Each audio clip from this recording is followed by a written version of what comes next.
all set. Because it was like, don't buy Do I have to do it anything. I together? said, "You're gonna have to do it for 2 or 3 weeks."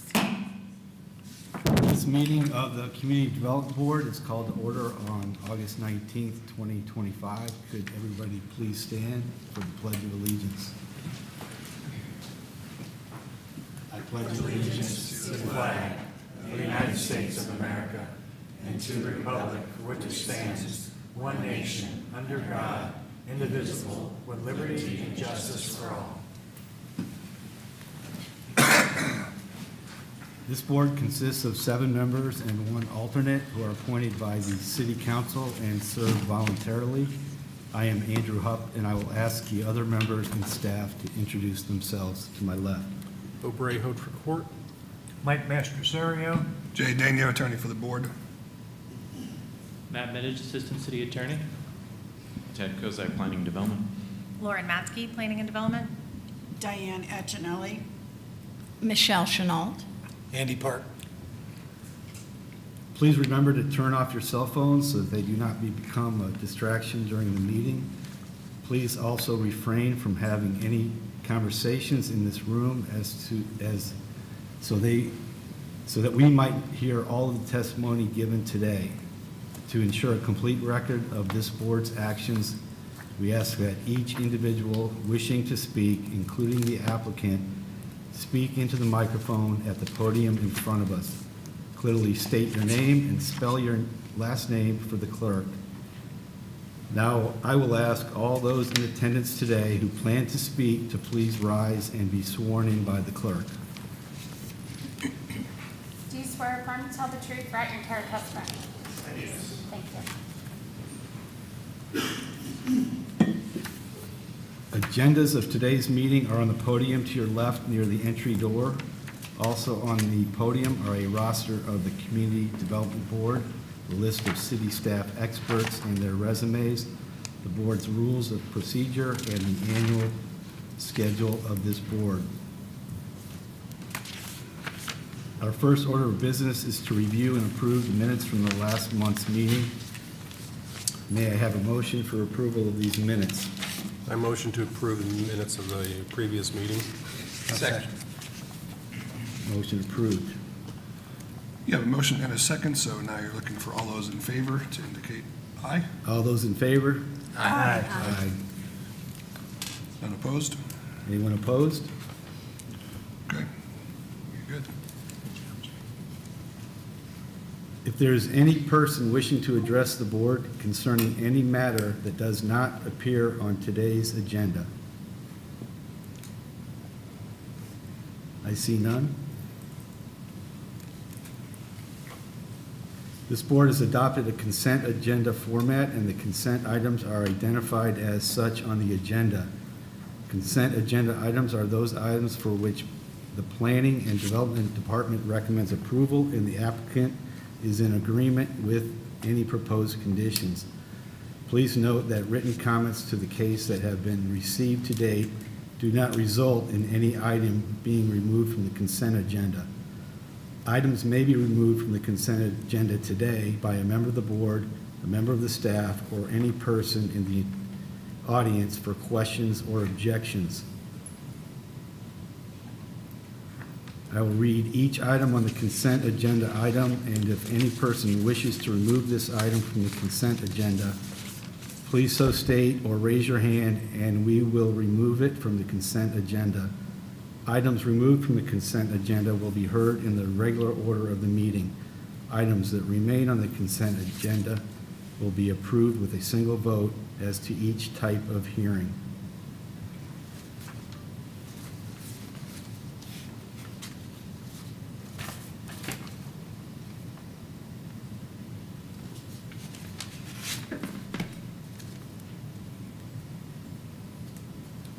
So items remaining on the consent agenda are, You need to go through them at this time, Mr. Chair. Let's read them each, starting with 4.1.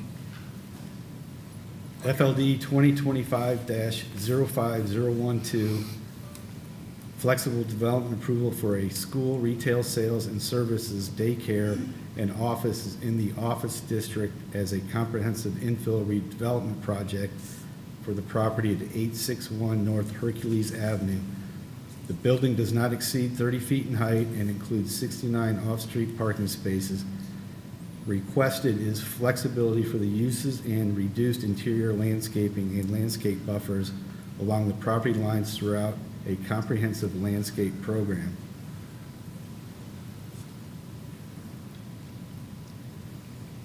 FLD, Mr. Chair, now, at this time, you should inquire as to whether anyone wishes to remove that item from the consent agenda. does anybody in the audience wish to remove this from the consent agenda?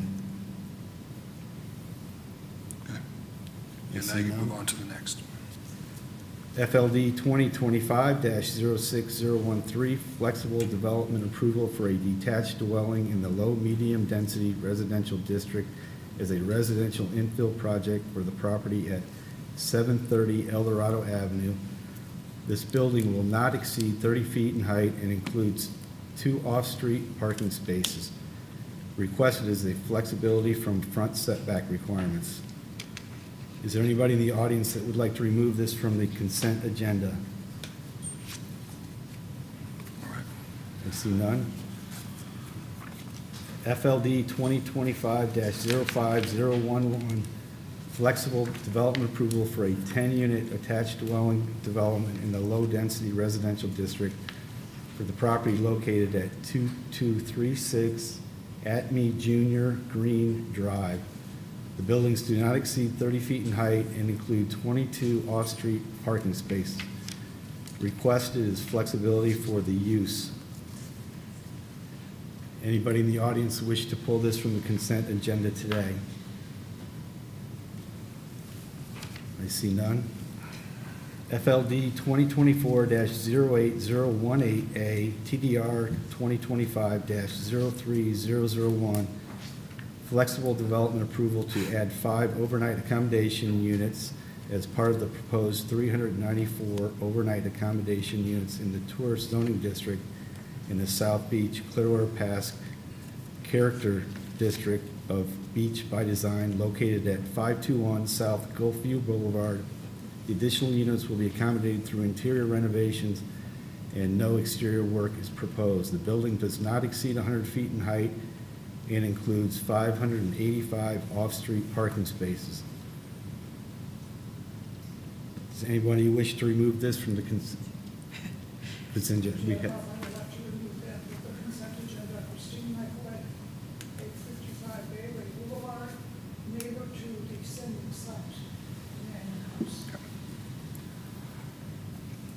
You can go on to your next one at this point.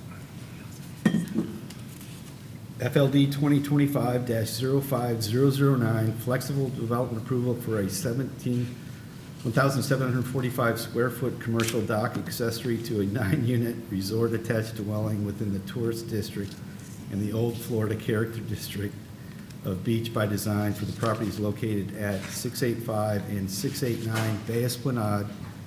Requested is flexibility for a commercial dock. Anybody in the audience wish to remove this from the consent agenda?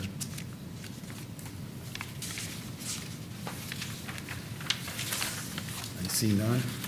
FLD 2025-05010, flexible development approval for a 1,194 square foot commercial dock accessory to a 6-unit resort attached dwelling within the tourist district and the Old Florida Character District of Beach by Design for the properties located at 693 and 699 Bay Esplanade. Requested is flexibility for a commercial dock. Anybody in the audience wish to remove this from the consent agenda? I see none.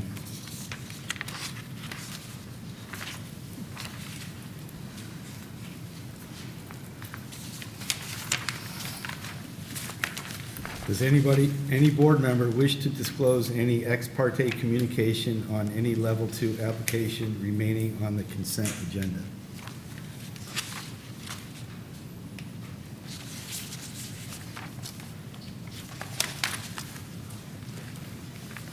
May I have a motion for approval of the level 2 applications remaining on the consent agenda? I move to approve. Do I have to list all 5 cases? I would suggest using, if you have the four motions in front of you for the consent agenda level 2 case, Okay, you could reference them briefly by agenda item number, for example, 4.1, 4.2, et cetera, or Okay. by the FLD number at your option. okay. I move to approve case number 4.1, FLD 2025-05012. Item number 4.2, FLD 2025-06013. Item number 4.3, FLD 2025-05011. Item number, actually, excuse me. I apologize. I included the one that has been removed, so kindly let me start over with my. No, you didn't. No, you're okay, you're fine. You're good. Of 7:30? Yeah, you're going to go from there now down to 4.5 now. Got Skip it, thank you. 4.4. Okay, you're right. Item number 4.5, FLD 2025-05009. On today's consent Yep, agenda, yep. Madam, oh, I'm sorry, you forgot one. There's one in the back. I'm gonna get That this last one, right, 4.6. Yep.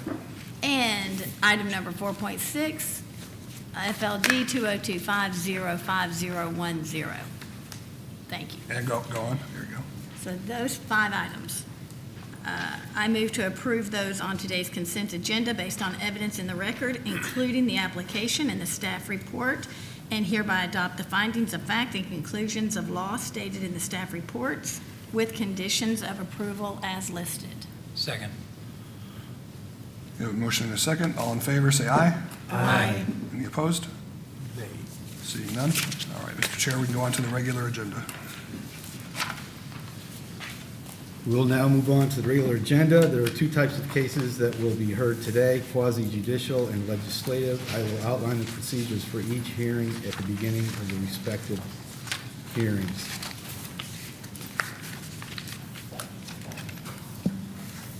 And you'll read your level 2 quasi-judicial procedures, since that's all we have left on the agenda today. Quasi-judicial. Yeah, where it says procedures for quasi-judicial hearings, level 2 cases, there at the Thank you. bottom. All level 2 cases such as flexible development are considered quasi-judicial hearings. In a quasi-judicial hearing, the Community Development Board reviews the application, the staff report, correspondence, and all evidence presented today and makes a final decision subject to appeal. This board has previously qualified all the city staff who will testify as experts in their area of professional training, education, and experience. The list of city staff experts and their resumes are in the handbook on the podium near the entry door. Any other professionals who desire to be qualified as an expert witness shall so request at the beginning of the case and present a resume to each board member. The board shall determine whether or not to qualify the person as an expert and in what field of study.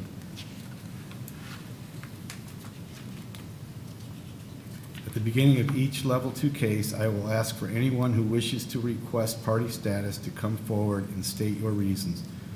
Party status may be granted if the person requesting such status demonstrates that he is a substantially affected person. The board will then determine whether or not to grant party status, and the case will proceed as follows.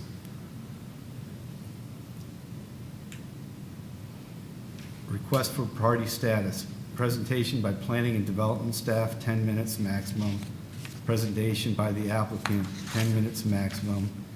Presentation by persons with party status, 5 minutes per party maximum. Cross-examination of witnesses by planning and development staff. Cross-examination of witnesses by applicant. Cross-examination of witnesses by persons with party status.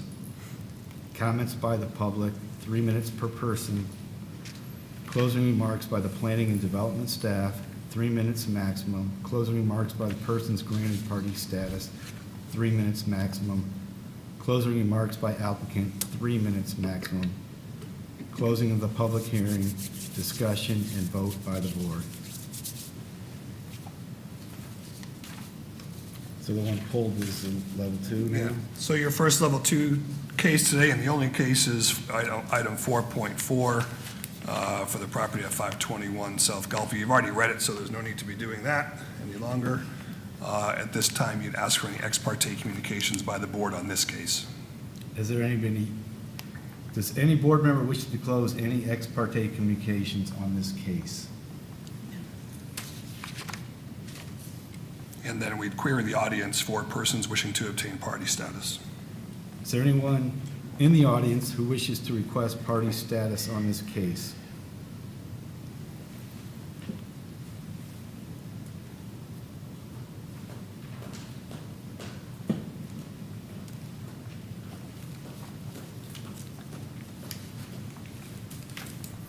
As I said earlier, Chris Michalik, living at Clearwater Point, 855 Bayway Boulevard. I do not know if I have to officially request party status, but I am affected by what is happening with this property because I live across the street from the sending site, which is the Mannion home.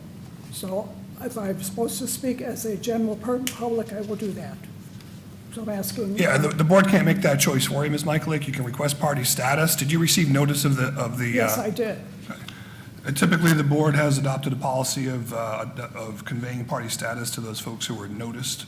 Specifically, they'd be within the radius established by the code for a specific notification. That doesn't mean you need to here. If you want to hear more about Ms. Michalik's status as an aggrieved party, that's up to you. But in terms of what you're wishing to ask for, whether you want to have party status or you simply wish to speak as a member of the public, that's your determination. I'll come on because party status involves questioning and rebuttal and everything. I just want to present my case, so I'll come in as a general public. Okay, so you're not requesting party status then? No, Okay, I just fair wanted to enough. clarify what my position is. Okay, thank you for that clarification. It's appreciated. So with that, Mr. Chair, you can move on to presentation by your planning and development staff. Mr. Chair, at this time I'd ask the board accept Ms. Austin Dole as an expert witness in general planning, zoning, redevelopment planning, land development code and land development code amendments, special area plans and overlay districts, site plan review, landscape architecture, historic preservation, and all other matters she's about to testify hereon. Hi, how's everyone? Good afternoon. Do we have to approve? I accept Ms. Dole as an expert witness in this case. FLD 2024-080-118A NTDR 2025-03001. We have a second? Can I second? I'll second that. All those in favor? Aye. Anybody opposed? Thank you, Ms. Dole. Okay, let's get started. As stated, this is FLD 2024-08018A and TDR 2025-0300001. The subject properties in question are 521 and 505 South Gulfview Boulevard as the receiving site and 887 South Gulfview Boulevard as the sending site.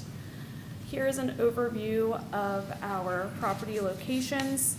The request is for approval to add 5 overnight accommodation units to the property located at 521 South Gulfview Boulevard. That would take their existing units from 389 up to 394.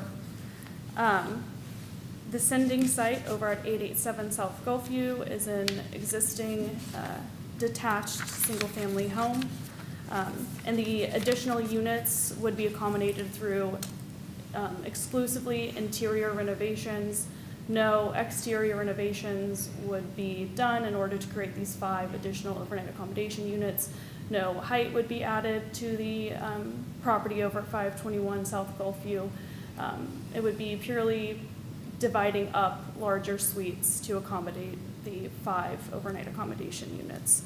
The building stays at its current height, and the site provides 585 parking units, which well exceeds their requirement of 473.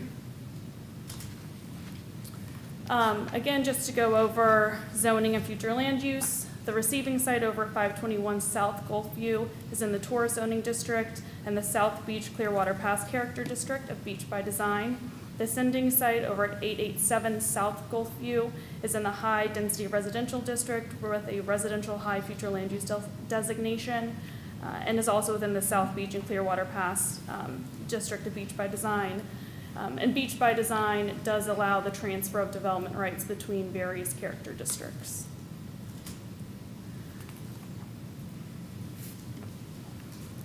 Again, this is our receiving site. It is a Holiday Inn and Edge Hotel at 521 South Gulfview.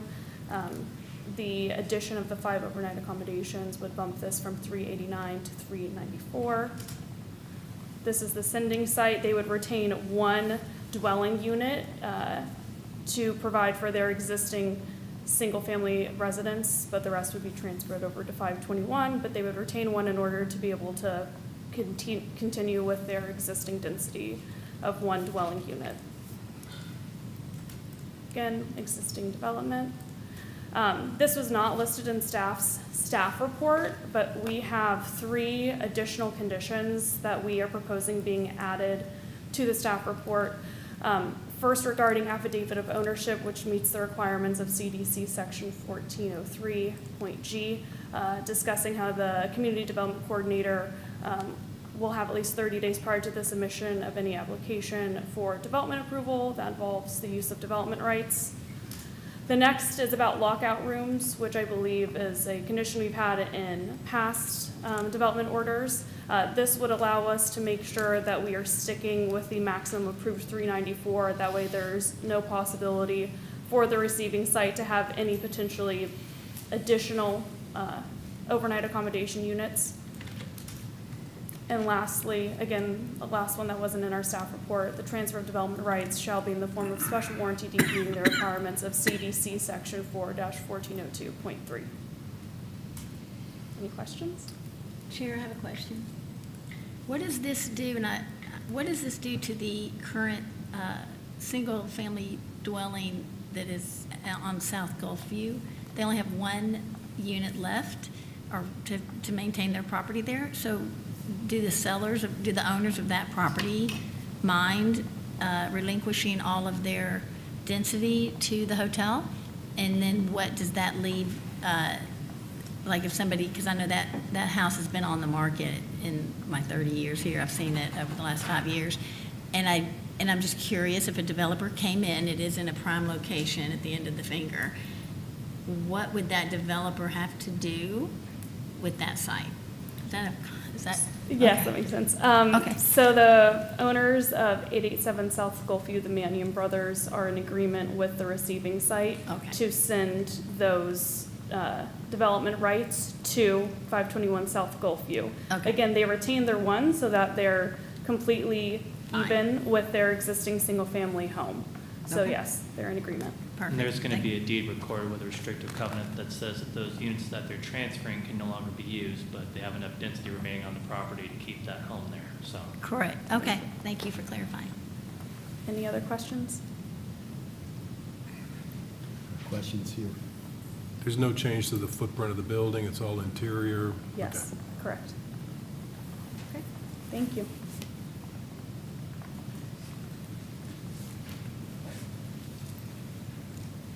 Good afternoon, Mr. Chair, board members. I'm going to try to get my PowerPoint up here. Let's see if I can figure it out. There it is, right there. Look at that. Even I could do that. Oh, wait, that's not me. That's for one that was on consent. Okay.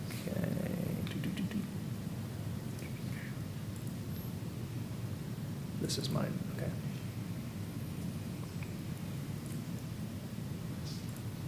Okay. Good afternoon again, Mr. Chair, board members. Brian Unk, 625 Court Street, McFarlane, Ferguson, and McMullen on behalf of the applicants. This is actually a dual applicant project. You have to have an affidavit from both the sending site owner and the receiving site owner.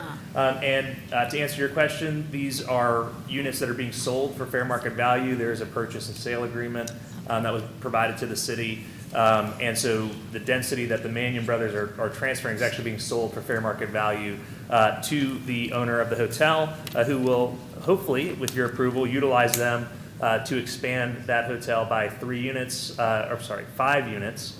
through interior renovations only. No exterior renovations, no increase in intensity, no increase in square footage or anything like that, just an increase in density. So this is the receiving site. It is a unified site between the Holiday Inn and the Edge. It's almost 5 acres in size. It has ample parking, which we'll get into in a minute. This is the very unique, interesting Mannion home. It is zoned for high-density residential. So on Clearwater Beach, as you probably know, you get 30 units per acre for a condo, and you get 50 units per acre for a hotel. Thus, when you have 3 dwelling units, they equal 5 hotel rooms. So that's how we get the math on that. So when they transfer their 3 dwelling units, that will equate to 5 hotel rooms under the math of the hotel versus condo density that's available as a base density. As Ms. Dole stated, this will completely extinguish any developable rights on this property other than to maintain it as a single-family home. There's no other practical use for the site after this. It will be a single-family home in perpetuity. It could not be developed into any kind of more dense use as a triplex or duplex or anything like that. So this will, the Manion Brothers have deliberately chosen to maintain their historic home as is and sell off all the density and transfer it out of Clearwater Point. I want to make that point because obviously I know you're going to hear from Ms. Mikulik, and you've heard from Ms. Mikulik over the years about her concerns with Clearwater Point. Just want to make it very, very clear. I'm sure you all understand already, but we are literally taking away density from Clearwater Point that has not been developed, that could be developed on Clearwater Point, and moving it to the tourist district out of Clearwater Point where it already exists. So from my perspective, this is clearly a benefit to Clearwater Point residents because you're getting only 1 unit available, which is going to be this Manion Brothers home. Whether they tear the home down and build a new home, that's fine, but it's never going to be anything more dense or more intense than a single family home. This is also not the first time that you've done this or approved this. Going to the overhead in November of 2024, this is a development order. We transferred two hotel rooms from the Clearwater Yacht Club, which is obviously on Clearwater Point as well, and we transferred 43 hotel rooms from Brightwater Drive. And so 45 units were transferred at that time from Brightwater and Clearwater Point to this property. So this will just be in addition to that. Permits haven't been pulled for that yet because this development order doesn't expire until November of 2025. So we're waiting to do this all at once. So hopefully this will get approved. We'll pull the permits for the 40 or the 50 rooms as opposed to the 45 rooms. At that same CDB hearing, you approved 25 units from the Clearwater Yacht Club to be transferred off of Clearwater Point to the Hyatt. That was Attorney Cole's application. And about 4 or 5 years prior to that, you'd approved transfer of another 10 units, I can't remember from where, but to the Hyatt. So it's not uncommon for existing hotels, because we're pretty built out, to be using these density rights. Why? And I'll go back to the PowerPoint real quick. Why is that a good thing for Clearwater? Because we want hotel rooms to be developed so that we can encourage tourism development dollars. This is what funds beach renourishment. These units are basically sitting there not developed. If they're developed and added to existing hotels with ample parking that are already operating, you increase your tax base and you increase your revenue to your city and to the county to help with projects like beach renourishment. 60% of it goes to marketing out of state for Clearwater, Visit St. Pete Clearwater, and additionally capital projects. 40% goes to capital projects such as the Clearwater Marine Aquarium, for example. So it is a benefit for the city to develop these. It is really no negative impact whatsoever. I couldn't even possibly imagine what a negative impact would be described for this. This is just a rough example of what the building permit applications are going to look like for the additional walls and separations of the units. We have no problem with the staff recommendation for the 3 additional conditions of approval. I did want to just point out, Clearwater promotes transfer of development rights within activity centers. So that means Clearwater Beach, Beach by Design, US 19, and downtown. The code says development rights of a parcel of land may be transferred to any parcel of land at any time to the same extent and the same manner as any other interest in real property, provided that these code sections are met. So the city council, in adopting the transfer for density rights, viewed them as a property right and wanted them to be transferable. They wanted people to be able to sell their density and put it in areas that the city wants to incentivize to be developed. Just real quick, these are the standards that we apply. We meet all of these. Ms. Dole outlined it brilliantly in her staff report. All of these conditions have been met. I don't think you're going to hear any evidence that any of them have not been met. I don't want to go into too much detail on these, but all of these conditions, as set forth in the code and as outlined in the staff report, have been met by the applicant and by the application. And finally, I just wanted to get into parking because I know parking is always of interest. So this site has 585 parking spaces, which is well in excess of what would be required even if you add these additional spaces. So we have 1.2 units per acre for hotel room. At 389 units, which is the current entitlement, that requires 467 spaces. You add the 5 units, that adds 6 spaces. So the total new requirement would be 473, and we exceed that by more than over 100 parking spaces. And the hotel use is valet only. So that also helps with ADA accessibility and getting people in and out, and making sure we don't have traffic congestion and circulation problems. So that really is the end of my presentation. I think by any objective measure, this is a benefit to the city and a benefit to Clearwater Point. If we hear concerns about the chart house, that's not before you today. No one is suggesting transferring density to the chart house. That's not what's happening.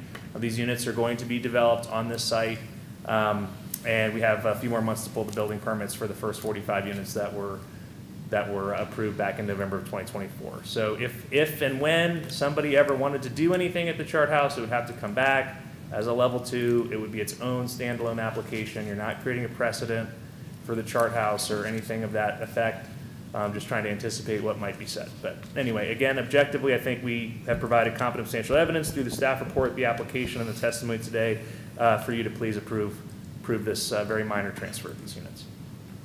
Thank you. I do have a question. Yes, sir. What are they doing, taking suites and just splitting them? Yes, sir. Yeah, they're taking the large units. I mean, you might remember the Hyatt had like 10 condos, like the huge ones, and they turned all those into hotels.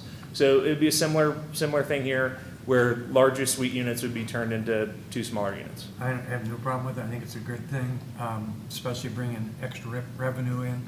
I do have a question. When you use the word valet, I've been at both those properties many, many times, and I've never seen real valet. I know there's spots for valet, but I've never seen it used. Not that it makes any difference. There's plenty of parking. Yeah, and I think that may be because the public parking isn't valet. It's just like the hotel guests are supposed to valet. So I can't give you the direct answer on that, but I think that's probably what it is. The public parking is self-directed and the valet is the valet, so. Excess parking, but thank you. Yes, sir. By Yes, sir. what you alluded to before, so these could be transferred again if they wanted? No, so the code requires a FLD application with any TDR. So there are people that have tried to transfer their density all over the beach. None of those have been effective. You have to have CDB approval to transfer density, and the city has to recognize it. There has to be a deed that's recorded that's approved by the city attorney's office. So if you approve this today, these will be vested and entitled on this site and this site only. If we wanted to transfer them off this site, we'd have to come back to you with a whole new application to explain where they were going.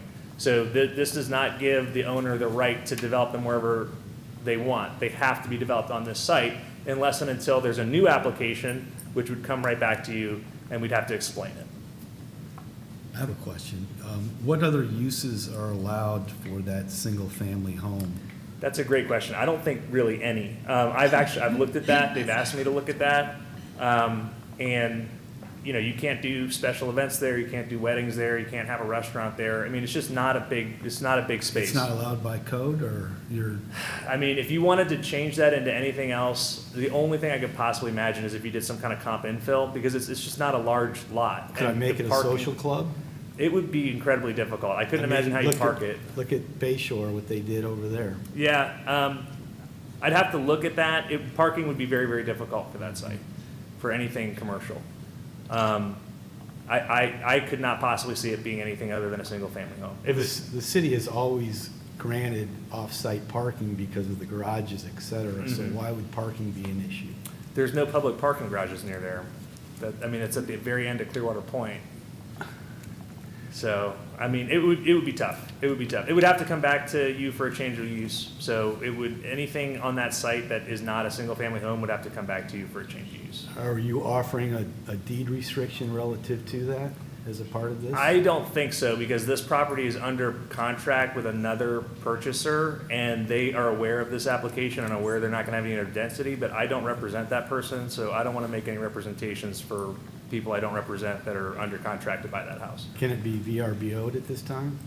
I'd have to ask the city that. The city entered into a settlement agreement back in like 2001 with people that had been previously doing short-term rentals when they enacted their short-term rental. I don't know if this property was subject to that. My guess is not, because it's used by the family.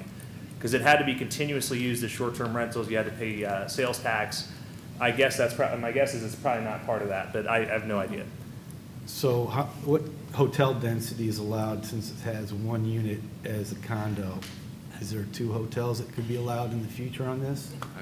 You're only gonna have one residential unit, so now you're at 5/3, so you can't even get an additional hotel unit. So It would be restricted to one? I'd just like to clarify, the zoning district for the sending site is high-density residential. It's a residential zoning district, so that It's not limits tourist. the vast majority of things other than potentially residential equivalent uses. But again, with one dwelling unit, the residential equivalent would be 3 beds per unit, and it's very unlikely to have a 3-bed assisted living facility, as an example. But with your new allowance for residential, you could add another unit to it as an accessory unit? An ADU. It would qualify for an accessory dwelling unit. Would- Short-term rentals would not be allowed.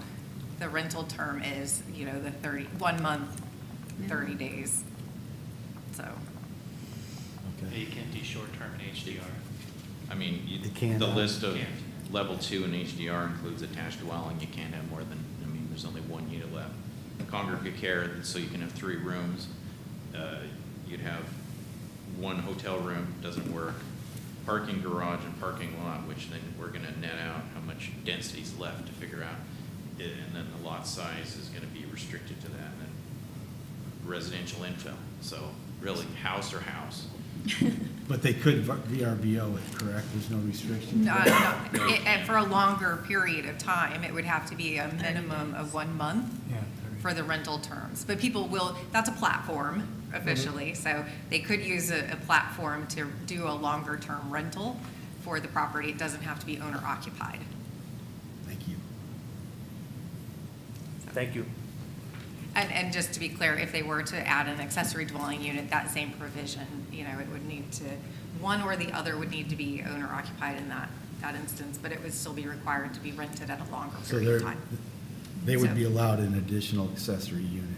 Yes, if they can fit it, they could do that. That's all part of the accessory dwelling unit standards that we modified last year.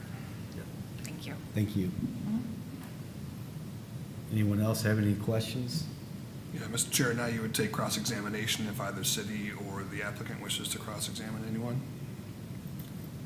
Would Or anyone testify. with planning and development staff would like to cross-examine the applicant? We're good. The applicant, would you like to cross-examine the staff? Thank you. So we'll take comments from the public at this time.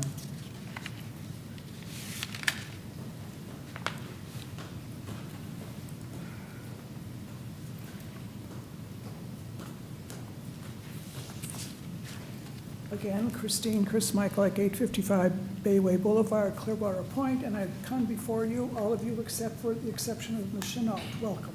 Hello. I'm smiling here because a lot of the things I was going to say have already been covered. First of all, Mr. Ongst Jr. Shared your November 2024 vote where you granted a total of 45 units to the same property, Holiday Inn Edge. I call it the Holiday Inn combo. And I came before you at that time to do exactly what Mr. Ong said, to ask you not to vote for that because I felt it would set a precedent. It's interesting that Mr. Ong's brought up the fact that we're not talking about a precedent. Why do we even care about this project? We care about this project because across from us, on the other side, we have being constructed right now the Chart House Hotel, which was zoned tourist. So they were allowed to build that hotel after 6 years of fighting with the city in conjunction with planning and development. The hotel is being built now, but it was zoned tourist. We are concerned about what's going to happen to that one unit. We've been watching that too, but that's another issue. The reason I came before you in November 24 was we vision, those of us who live at Clearwater Point, 465 families that Right now, the chart house is only 60 rooms. And as Ms. Dole said, I was glad to see they put into this new proposal that they cannot have lockout rooms, because the original proposal had lockout rooms. Those lockout rooms have now been closed. But we still believe, we are watching the construction, that because even though it is 60 rooms now, no lockout rooms, some of the suites in the current design are 1,500 square feet, larger than the condo I live in, 1,500 square feet. So we anticipate, Mr. Ongst, that in the future, Mr. Kylieber, the owner of the chart house, who also owns the Edge and the Holiday Inn, will come and ask somehow for units to be transferred, as they are in this proposal, to the chart house so that we can have more density. We are concerned about that. I'm just going online now, I'm going here, reporting to you that we are scrutinizing what's happening with the chart house daily. And if something comes before the Clearwater Development Board, before the Community Development Board, we will come to you again and say to you, you already approved for the Holiday Inn and Edge, the units for Mr. Kylieber twice, and now you are asking for the chart house. We will not allow that to happen. So I'm going on record to say, please vote no. I know you will not vote no, but I'm asking you to consider it. Thank you so much. Thank you. Closing remarks by the planning and development staff, 3 minutes. We'll just do a final summary to put in the record. So staff recommends approval based on the conditions as listed in the staff report, plus the three conditions that Ms. Dole read, plus the recommendations based on the findings of fact, which includes this H you see in your staff report, includes the consistency with beach by design and the comprehensive plan. Thank you. Thank you.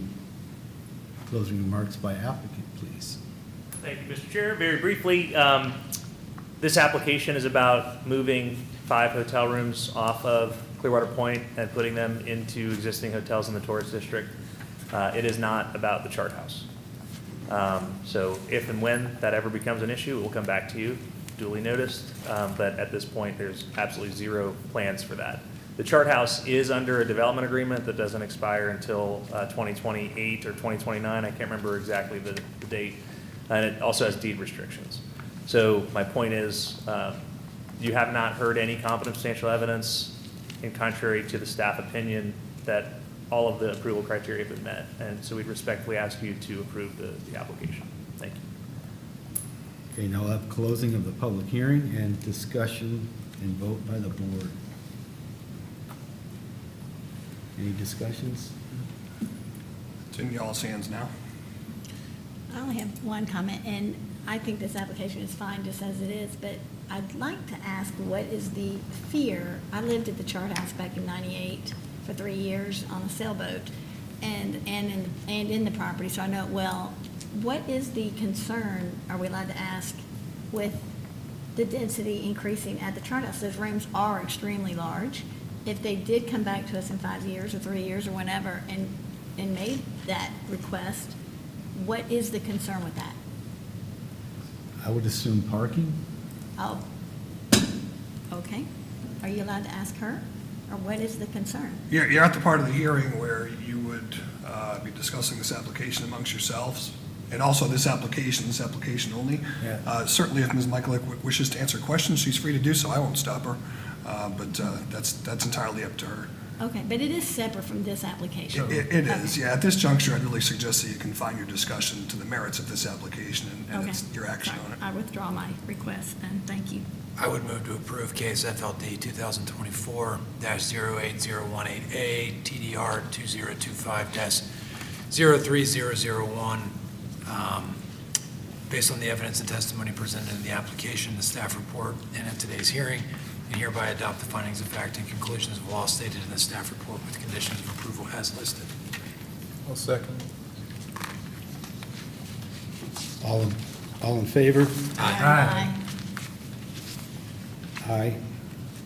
All in dissent? See none? Motion passes 6-0.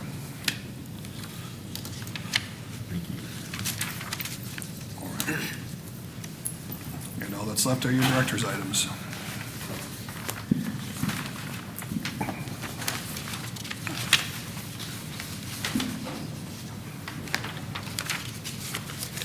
Do we start on one side or the other? I'm sorry? Do we start on one side? Well, I would have your chair open the discussion. So our first item is discuss addition of prayer to the meeting, and I would like to suggest that we move this to the next hearing so that our chair can be here to participate in that.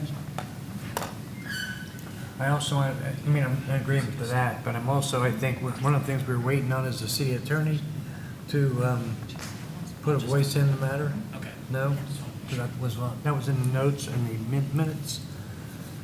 But I'm okay with moving it till Michael's here. I had an email this morning, or I shouldn't say an email, text message from a citizen, and they brought up what I brought up last time about Greece, that the city of Greece in New York, and since the Supreme Court said it was okay for that, and I just thought it was funny. I said, yeah, we've already brought that up, and I don't fear any lawsuits more than what I fear. More than anything is I fear God. He asks us to honor him, so that's why I brought this up to begin with. But that's enough said by me, and I'm okay with moving it till the next meeting until Michael's here. Why don't you take a motion to that effect and have a vote, so it's formalizing what you're Do we doing. have a motion to move the discussion of addition of prayer to meeting? I'll move to approve a motion to extend the discussion of prayer to next month's meeting. I'll second it. All in favor? Aye. Any opposed? Seeing none? Okay, thank you. I'm not familiar with 5.2, so I don't know how to I present think that. your director is here to explain. Perfect. Yes, absolutely. Thank you. Good afternoon, Lauren Matzke, Planning and Development. So Florida statutes requires that cities that receive funds from the State Housing Initiatives Partnership, which is also just colloquially called SHIP, annually establish an Affordable Housing Advisory Committee, another acronym for you, AHAC, and prepare a local housing incentive strategy. I won't add that one. The statute spells out the requirements for who needs to comprise the AHAC, and that city council will appoint them. The Community Development Board is the city's local planning agency, and as such, a delegate from this board is one of the members of the AHAC. So each year, the board's asked to nominate someone to represent them, and city council would affirm that by passing a resolution. It's actually on council's agenda this week, so luckily we had a meeting this week so we can go through that conversation publicly. No decisions were made prior to, that was a carryover from last year. So for those who are newer to this or don't necessarily know, the duties of the committee include reviewing policies and procedures, ordinances, land development regulations, and the city's comprehensive plan. And the committee is tasked with recommending specific actions or initiatives to encourage affordable housing and facilitate it while protecting the ability of the property to appreciate value. The local housing incentive strategy must be completed and approved by city council by the end of this year. So this will take place over the course of 4 meetings. The housing department staff is finalizing the dates with the consultant that leads this from Wade Trim, but those dates are anticipated to be or tentatively held as September 9th, October 14th, October 28th, and November 18th. These meetings start at 9 a.m. and are held here in council chambers. They generally take about 1 hour, but the second meeting, which would be the October 14th meeting, I've been told could take 2 to 3 hours. That one's a dense topic of the day. So I've observed the AHAC meetings in the past and provided staff support. They run pretty smoothly. It's always good, interesting conversation. Mr. Bootskis has sat as the board's representative in the past, but he said if no one else steps up, he would try to accommodate. But of course, if anyone else would like to take part in that, his feelings won't be hurt. He's not here anyway. That was my addition, not his. So I will let y'all discuss, and we'll take your lead. I spoke with Michael yesterday about this, and he said he was going to be traveling this fall quite a bit, so he wasn't going to be able to do it. And so I thought, well, he and I could do it together, but he didn't like that idea. So so I'm more than happy to do this. It's right up my alley. I am a general contractor, and I do this anyway. So I do this it's what I do all day. So it's not a problem. Unless somebody else wants to do it. Is there anybody else that would like to speak to this or recommend Michelle? I make a motion, Michelle represent the board on the, for that seat. Thank you, Affordable Michelle. housing, yes. It's great. I second it. All in favor? Aye. Aye. Thank you for stepping up. Yes, yes. And if Michael's watching this, no problem. That was the only item that we had. Thank you. So item 6, any Item 6 is your gavel, my friend. That's 7. Oh, I'm sorry, is there one more? 7 is adjourned, 6 was anyone else, the board gets to. anybody else on the board would like to be heard? I think we should skip that altogether. We shall adjourn. There we go.